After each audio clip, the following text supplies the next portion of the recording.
Hello, ladies and gentlemen. Eddie Marcus here again.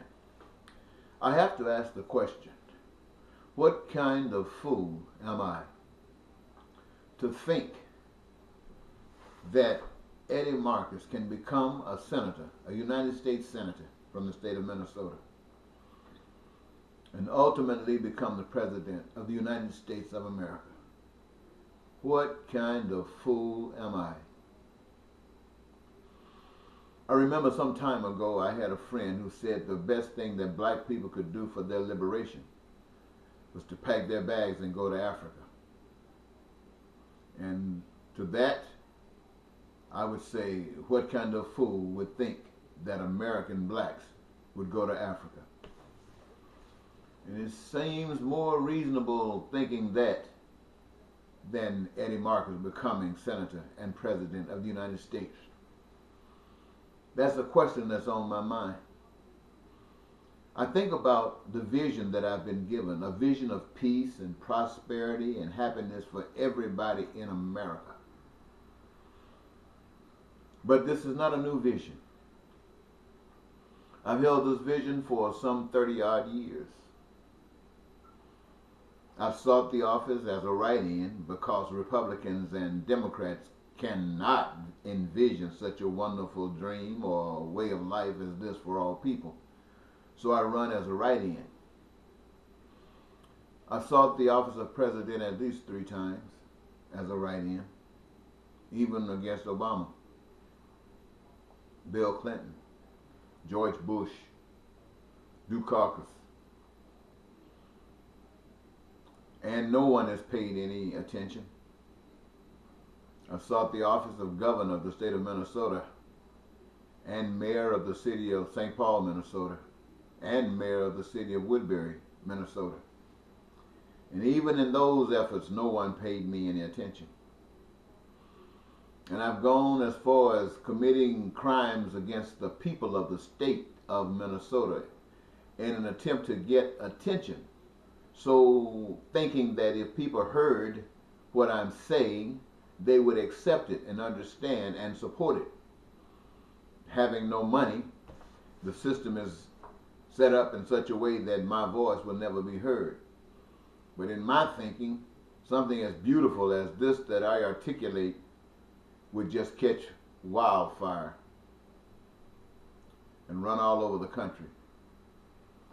But that's my dream. It hasn't happened any other way. I was watching the excitement that Alice Johnson displayed when Donald Trump commuted her sentence and she was released from prison. It was an excitement, something that she thought would never happen, and then here it is happening. This is the way I thought that the American people would feel, knowing that regardless of how rough life had been for them, someone came along and said, if you put me in office, you will receive the same kind of freedom that you've never seen but have prayed for. Well, what kind of fool am I? And so I know that many of you don't believe in God, but I do. And God has a way of speaking in a sign that I can understand. You see, I have had miraculous miracles in my life that eliminated the doubt of whether God is or isn't. And what kind of God is God? Love or anti-love? And based upon my experience, God is love. And so I present God as love. And I think about, as I walk throughout the cities of this country, in the various states, I see the ghetto. The ghetto represents pain and suffering and failure. And I see them in every city, in every town, in every state. The ghetto exists. I see poor people, whether they're black or white or some other ethnicity, they do exist. And their pain and suffering is real. And so this touches me in such a way that I'm constantly saying, God, why? Can we do something about it? Let us do something about it. And then as I walk through these ghettos, I don't just stay in the ghetto. I walk into cities, big, beautiful cities where they got this architecture. They got magnificent buildings. They got all kinds of scenics all over the place. And it represents money, pure money. It represents the rich. It represents the power of authority of those who have taken control over human existence on earth. And when I see all that power, I ask myself, how in the world could I be president with all of this power all around me, the power that people see every day? What is it that would make me, a black person, poor in regards to economics? Think that a Donald Trump, with all of his buildings, as he says, yielding to an idea that comes from me and all of those other people who are just like Donald Trump. What is it that would make me think? And as I reflect on that, I'm reminded there was something called the Tower of Babel. The Tower of Babel represents a nation. It represents a nation of people that were all in one area. And rather than spreading outward, they were spreading upward because of the desire for power. But I'm also reminded that that building was torn down and the people scattered above the earth, about the earth.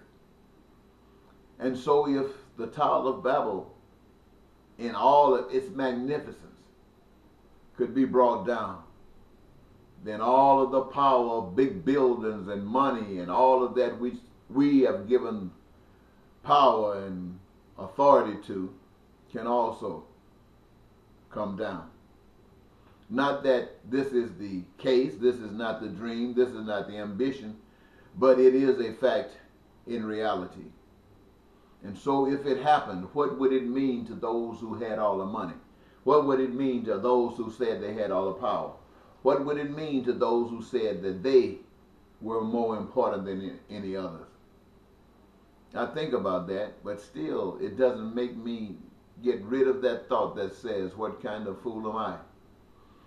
I'm reminded of the Jesse Venturas who have said that God has never spoken to him, and based upon those who have said that God was speaking to them, they have displayed such an idea that was so anti-God that anybody would think of, until it's better to believe that there is no God. I have to say that this power that speaks to me is calling those like Jesse Ventura, who believes not in God. I think about the preachers, the prosperity preachers, who are robbing the people, and I'm reminded that the people have vexed so far away from God until those who have spoken for God find that it is a useless matter. And so rather than stick to the core, they change the core, and they make these people serve them because now they themselves doubt God. And yet I am here talking about changing America, changing Minnesota, hopefully in the end, changing the world to make it a beautiful place, a heavenly light place. What kind of fool am I? But I'm reminded that I must say to you, those of you who do not believe in God for whatever reason, those of you who are black, who have trusted the system ever since blackness has been here in this country and have seen nothing but failure, those poor whites who have trusted because they were white, who have become haters and prejudiced ones, who have become racist just because they were taught that the reason that they are poor is because black people are taking something that belongs to them. I'm reminded to tell those natives who have come from other nations seeking a better place, who are finding out that this is not what they have been hoping for, but it's just a blueprint of that dynasty that they've been running from. I am to remind you that it is you that have the power to make the world beautiful. In fact, you not only have numbers, and you got the numbers overwhelmingly, There are billions of you who are poor, and just millions of you who are financially secure. And so the billions of us who are, and when I say us, I'm talking about not just here in America, but I'm talking about across the land. Billions of us are suffering. Billions of us have been robbed by those who manifest these big buildings, those who manifest these arenas, those who walk around calling themselves popes and kings and queens and pharaohs and Caesars and prince and princesses. They are the ones, my friends, that have robbed you. They have robbed what God has granted you from the beginning of time, so that none of you would suffer, so that none of you would ever have to live without.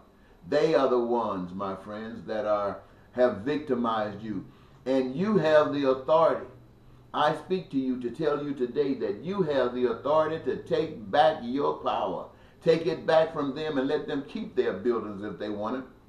And it is an easy matter. I know it seems like it's a complicated thing to do, but all you have to do is design. Take your time and think. Listen to somebody who cares about you. Listen to God's voice. And know that you can, regardless of how big America is and all of its buildings and its democracy, regardless of how Russia is and China is and all of these other nations are, you the people can stop it dead in its track. You got the power to stop it dead in its track. And not only confiscate what they have robbed you of, but create everything that you've ever dreamed and hoped for. When I say that we here in America have been robbed of our education that God has granted us, education that is to be done free. And when I say education free, I know many of you think about, well, how are the teachers going to be paid? They're going to be paid with houses, with cars, with transportation, with all of those things that they've used money for in the past. Now they are going to be able to receive the benefits of money without money. Their reward is all of the things that they desire. For what? For teaching the rest of us what we need to be taught. When I think about you who are health providers, you know the doctors, they make big money, they like nice things, and this is why they've given of themselves to perhaps pursue this particular industry, not necessarily to help you, but now that the time has come and it is given that those who are in healthcare must be those who have desired it, who want to do it, and give us that healthcare free, every last one of us free. And you might say, well, why would they give us healthcare free? I say to you, what do they do with the money that they get from the healthcare system today? They buy houses, they buy condominiums, they buy cars, they travel all around the world, they do all of the different things that they desire to do. And none of this would be restricted from them, because once they are service to the human race, they become partners with all things that are created. I say to you, ladies and gentlemen, it's not a very complex matter. When we think about every last one of you working, opening up the job basis so that you can choose the job that gives you the greatest pleasure.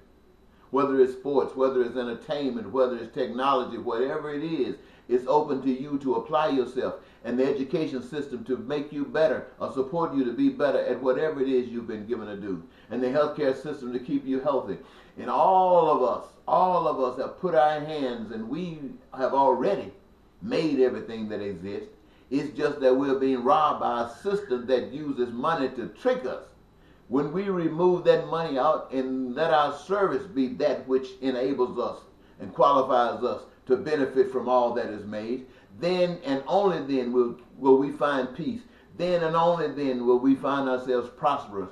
Then and only then will we say that we're happy and our dreams are being fulfilled. Because absent in that will be the lying, the cheating, the stealing, the killing, and the police beating people and shooting them, and wars of bombing people and diminishing their homes and everything that they have tried to establish.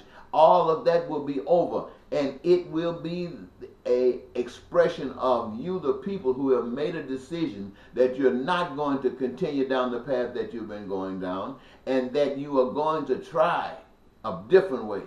And I propose to you, ladies and gentlemen, that we try God. God's voice is that which I share with you today. It is the one that says no one is unimportant. It is the voice that says no one is more important than another. It is the voice that says if you give of yourselves to be a part of something, then you are owners in that. And this is why, ladies and gentlemen, I answer myself, what kind of fool am I? I'm the kind of fool that believes in God. I'm the kind of fool that believes in you. I care about you. I can't help it.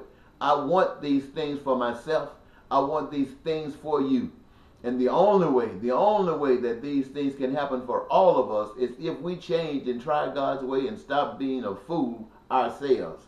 So I say to you, what kind of fool are you?